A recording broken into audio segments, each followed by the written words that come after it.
Chimbotudzaikawo yesting naFreds. Hanzi ndoda kukwapaidzai naFreds pamasting apa. Munoti chii? Freds. Sting kuti munoclasha naFreds.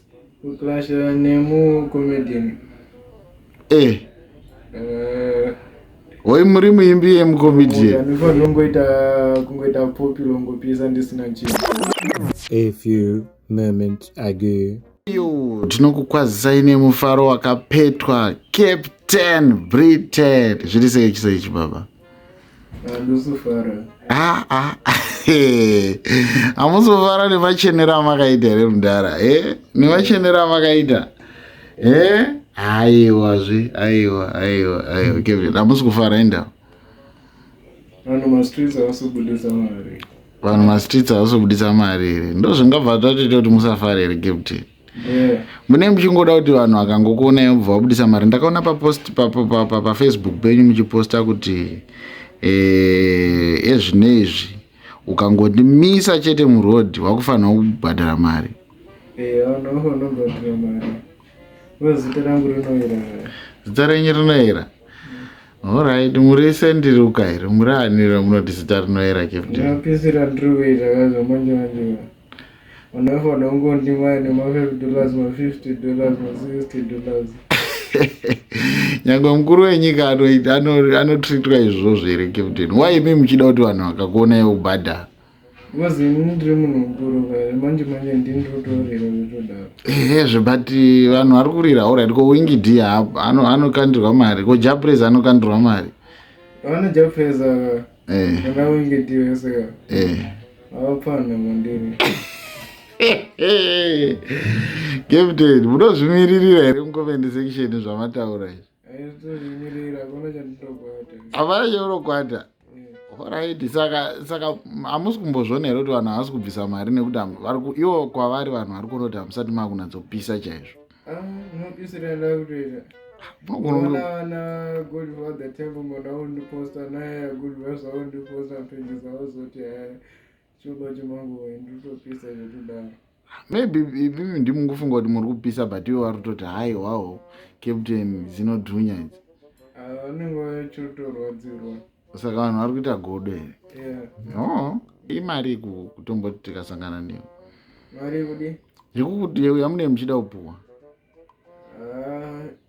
Yekungodaidza $5. Yekungodaidza $5? Ko yekuvhunza mubvunzo? $5 kuti. Muri kasi mune vanhu vari murusangana navo vari kungokubvunzai mubvunzo kana? Zvirunzi? Vangobvunza zvekakura iyo vadini kuenda kukakura zvirozvo. Alright, vanhu vaiva handiti muri celebrity saka vanhu vanenge vachida kuziva.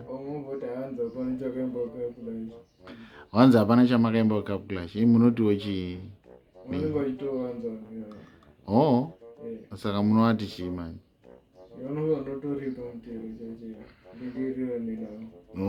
Hanzi imi muri kunyanya kupema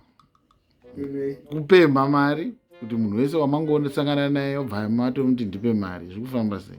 Uzi ungadaidzisa hombe kuti Captain Britain usingabudisa mari. Ofamba vanhu vabuda mari. Vanhukadzi ndo vamwe vacho futi vazotombobudisa mari kana. Vanhukadzi vanenge vakutya zvekuti munozonge makuda kupfuriridza zveCaptain. Tinongotsvaga support chete. Munongotsvaga support chete? Tisitsvaga chinhu chakanyawanda. Captain, imi handi hamuna uroora here? Saka vanhukadzi vakazowandira kwamuri zvinobuda here? Vanotobudisa mari. But vanhukadzi vanenge vakutya kuti munozovakanda pakicheni. Nini hamusanda nepfungwa yakanda pakicheni. Captain, hamuna kana pfungwa yekutomboita bhebhe here? Hatisati tinayo. Tingodoyo kuita mari. Muda tomboita mari? Tichiwaroma stand mota tutozida. Mota munoda kuiwana kupi? Ubva mune vafanzi vaningachisa support. But onai Captain, matone jewelry. Chii chiri kuitika? Ndiani ari kuchenesai kudai? Aya Captain, zvimwe zvacho zvoda kutaurwa pachena. Zvisati zvanozoita. Aiwa, muri toda kutonge muchitorwa zvembe dze$30,000.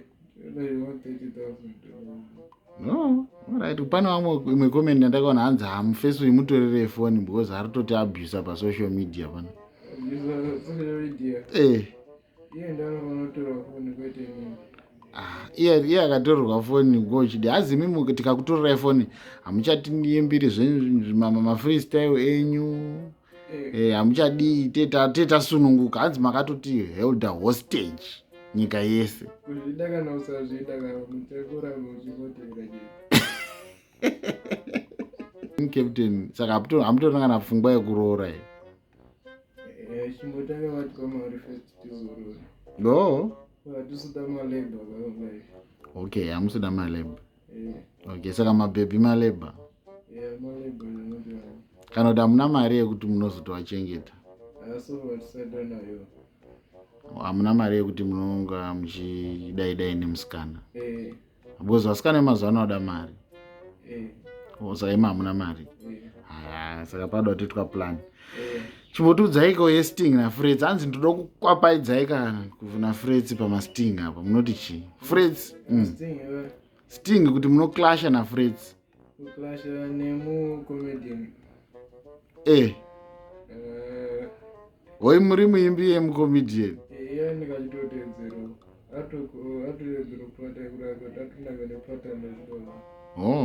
Saka munomudipa because aritoda clash. Anofanira kutoziva Captain Bridges the Conqueror. Captain. All right. Champion of champions. Okay. Saka muti Frets haamiri. Haamiriwa. But Frets anorwa gitara umana. Anorwa gitare. Isusu hatirwi gitare. Isu tirirenwa kupanda freestyle. All right, muri mafreestyle. Saka zvokuti mimi munofunga kuti pakanzi paiswa mari apa munomira naye here.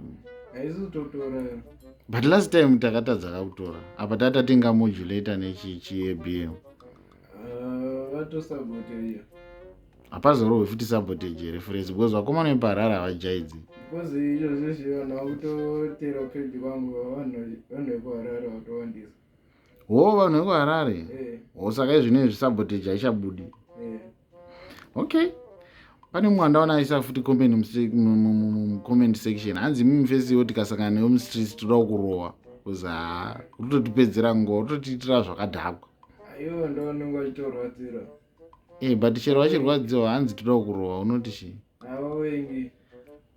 Varwadziwa nepata rangu. But nyaya yekuti vavengi taizwa. But ukasangana navo vanhu vanotoda kukurovera mustreets chaivo munodii? Munopona? Hautongondibati. Captain, utambowanikwa hati uri celebrity utadza kuwanikwa sei? Hatimbowaniki celebrity nogona kungotongotazobatika. Hanzi imi munofanira kuendeswa kwaanonzi Tafadzwa Chidawa kunoendeswa ndururani. Iye ndiangu anoendeswa kwedini. Captain, saka murototi vanhu vese chaivo vatori wrong. Imimi ndimi chibaba. But Tafadzwa Chidawa munomuziva here. Anoita zvekuti vanhu vaya vanoita nhubu mudzimba vanoendeswa ikoko vobva vatanga kutrainwa kuti vatwasuke. Ndimozive. Handinoziva.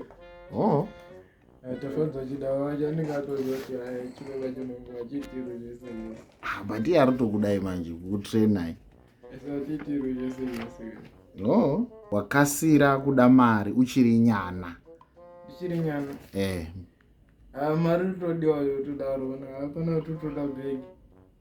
Uvongoti mamainzwa nyaya yangu kuti ndoda kuitawo mastand, ndoitawo mota. Ndifanira kungoita popilo ngopisa ndisina chinhu. Haufanira kupisa usina chinhu.